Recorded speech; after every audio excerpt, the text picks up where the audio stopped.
দাদা আপনি এই অবস্থানটা কেন নিলেন, কি কারণের জন্য?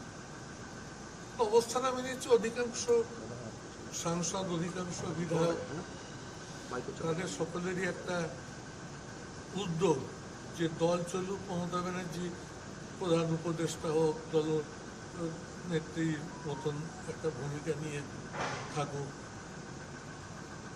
আমারও কোথাও এদের আবেদনটা আমাকে স্পর্শ করেছে, তার জন্য আমি সিদ্ধান্ত নিলাম যে এদের সঙ্গে থাকা যেতে পারে। এই দলটার লিডারশিপ কি আপনি দেবেন? আমার দেওয়ার ইচ্ছে নেই। ধর আমি 34 জনের সাংসদ যখন 2016 সালে, তখন আমি নেতৃত্ব দিয়েছি সেই ডিমনিটাইজেশনের সময়, কি দুরন্ত হবে। এটা কাকলি খুব উদ্যোগ নিয়েছে প্রথম থেকে, কিন্তু চতুর্দিক থেকে আমার কাঁধে যেভাবে প্রেশার আর অনুরোধ আসছে, আমি খুব বেসামাল অবস্থায় যাচ্ছি। দাদা, কালকে আপনার অমিত শাহের সাথে দেখা হয়েছে, কেমন ছিল সেই দেখা? কতটা ফলপ্রসূ হয়েছে, কতটা পজিটিভ দেখা? হ্যাঁ, ভাবছিলাম 10 মিনিট হবে, 30 মিনিটে শেষ হবে, 60 মিনিট পরে আবার চাইলো 70 মিনিট পরে শেষ হবে।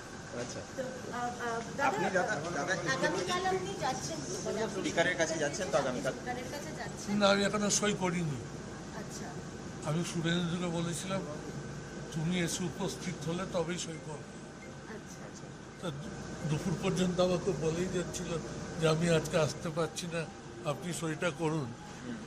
কিন্তু আমার কাছে এখন শেষ মুহূর্তে খবর এসছে বোধ হয় রাত্রিবেলায় আসছে। শুভেন্দু অধিকারীর সাথে দেখা হবে আপনার? মনে হচ্ছে হবে রাত্রে ডিনারে। আচ্ছা, আচ্ছা, থ্যাংক ইউ। Thank you. দাদা, আমাদের সাথে পরে একবার একটু দেখা করবেন? হ্যাঁ, আপনি কাজ ছেড়ে নিন, আপনার ফাঁকার সময় একটু কথা বলুন। কাজ ছেড়ে নিন দাদা। কালকে পাচ্ছেন আপনি? হ্যাঁ। আচ্ছা,